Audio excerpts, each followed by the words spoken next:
Kurva kepuasan sama. Kurva kepuasan sama ialah kurva yang menggambarkan kombinasi barang-barang yang dapat memberikan kepuasan yang sama seperti kepada konsumen. Kurva ini dikenal dengan kurva indiferensi. Kurva yang menggambarkan kombinasi barang-barang yang dapat memberikan kepuasan. Kurva kepuasan sama menghubungkan berbagai kombinasi dua barang seperti makanan dan pakaian yang dikonsumsi dalam satu waktu tertentu. Hal ini pun diasumsikan bahwa konsumen hanya memiliki dua jenis barang dan memiliki preferensi yang stabil, memungkinkan mereka untuk menentukan kombinasi yang diinginkan. Ciri khas dari kurva ini ialah kemiringannya yang negatif, mencerminkan bahwa jika konsumsi satu barang meningkat, maka konsumsi barang lainnya harus dikurangi untuk menjaga tingkat kepuasan yang sama. Adapun contoh dari kurva kepuasan sama.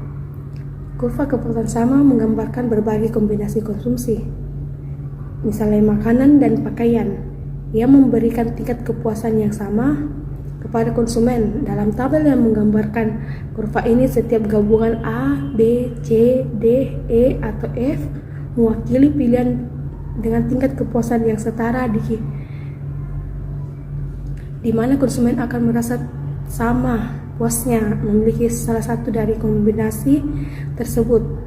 Kurva kepuasan sama terbentuk dari titik-titik yang menghubungkan kombinasi-kombinasi ini, mencerminkan preferensi serta konsumen dalam mengonsumsi barang-barang untuk mencapai kepuasan maksimal dengan anggaran yang dimiliki.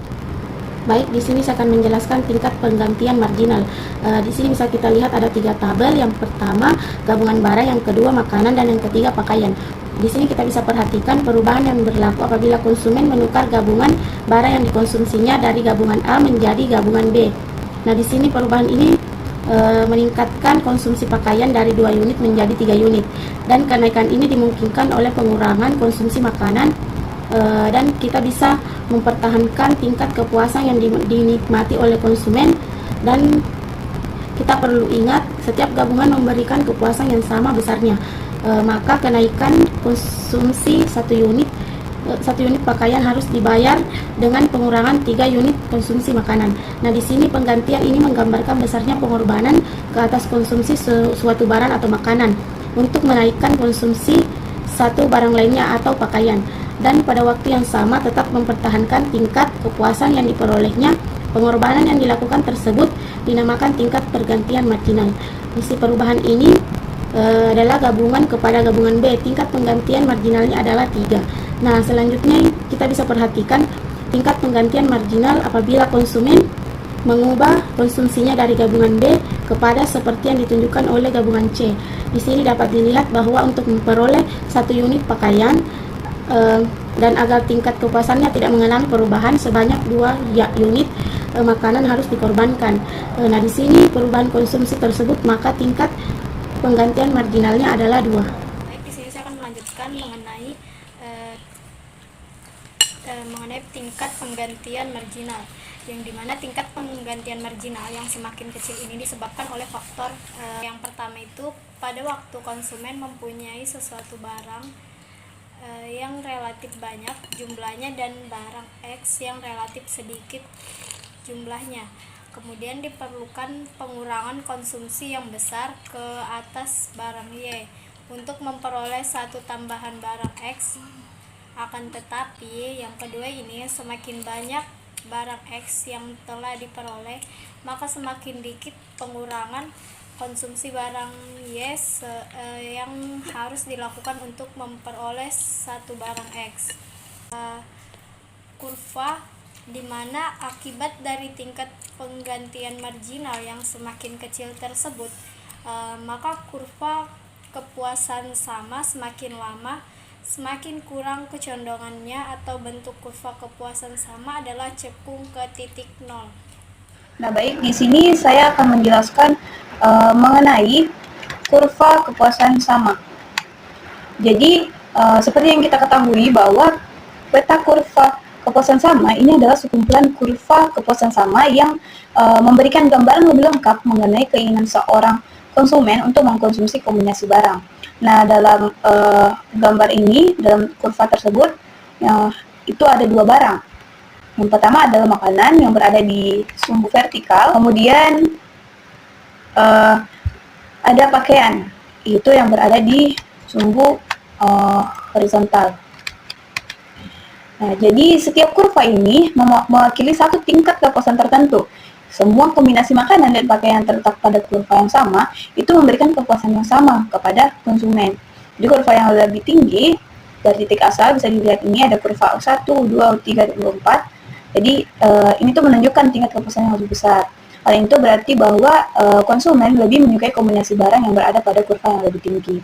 Jadi jika kita memperhatikan dua titik pada kurva yang sama, kita bisa lihat nih di jumlah makanan dan pakaian yang berbeda, tapi kepuasan totalnya itu sama. Misalnya bisa kita lihat bahwa 10 unit makanan dan 2 unit pakaian itu bisa memberikan kepuasan yang sama dengan 4 unit makanan dan 5 unit pakaian.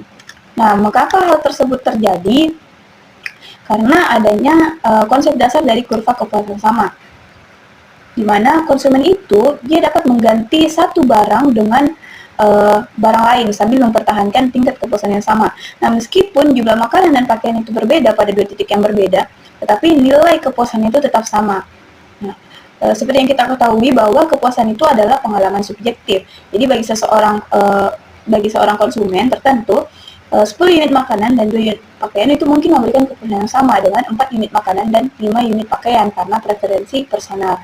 Jadi semakin banyak kita mengkonsumsi satu barang, semakin kecil tambahan kepuasan yang kita peroleh dari unit tambahan barang tersebut. Dan itu menjelaskan mengapa konsumen itu bersedia menukar banyak dari barang yang berlimpah dengan sedikit dari barang yang langka. Jadi setiap titik pada kurva kepuasan sama itu mewakili kombinasi optimal untuk tingkat kepuasan tertentu. Dan konsumen itu akan memilih titik yang dicapai dengan anggaran mereka. Contohnya, jadi bagi seseorang yang sangat lapar, kombinasi 10 unit makanan dan 2 unit pakaian itu mungkin sangat memuaskan. Tapi bagi seseorang yang lain yang memiliki cukup makanan namun pakaiannya terbatas, kombinasi 4 makanan dan 6 unit pakaian itu mungkin memberikan kepuasan yang baik. Selanjutnya saya akan membahas mengenai garis anggaran. Garis anggaran merepresentasikan batas kombinasi barang dan jasa yang dapat dibeli oleh konsumen dengan pendapatan tertentu. Garis ini menggambarkan berbagai kemungkinan konsumsi yang dapat dicapai tanpa melebihi sumber daya finansial yang dimiliki. Keseimbangan konsumen tercapai ketika garis anggaran menyinggung kurva kepuasan sama tinggi atau indifference curve, yaitu titik di mana konsumen memperoleh tingkat kepuasan maksimum dengan anggaran yang tersedia. Pada titik ini, rasio marginal substitusi antara barang yang dikonsumsi sama dengan rasio barang tersebut, menunjukkan bahwa konsumen tidak memiliki insentif untuk mengubah pola konsumsi mereka. Dalam konteks perubahan pendapatan atau harga, garis anggaran dapat mengalami pergeseran atau perubahan kemiringan. Jika pendapatan konsumen meningkat, garis anggaran bergeser ke kanan, memungkinkan konsumsi lebih banyak barang atau kombinasi barang yang lebih mahal. Sebaliknya, jika harga salah satu barang naik, sementara pendapatan tetap, garis anggaran akan berotasi, mempersempit pilihan konsumsi untuk barang yang harganya meningkat. Mungkin hanya itu dari kelompok kami, kurang lebihnya mohon dimaafkan. Assalamualaikum warahmatullahi wabarakatuh.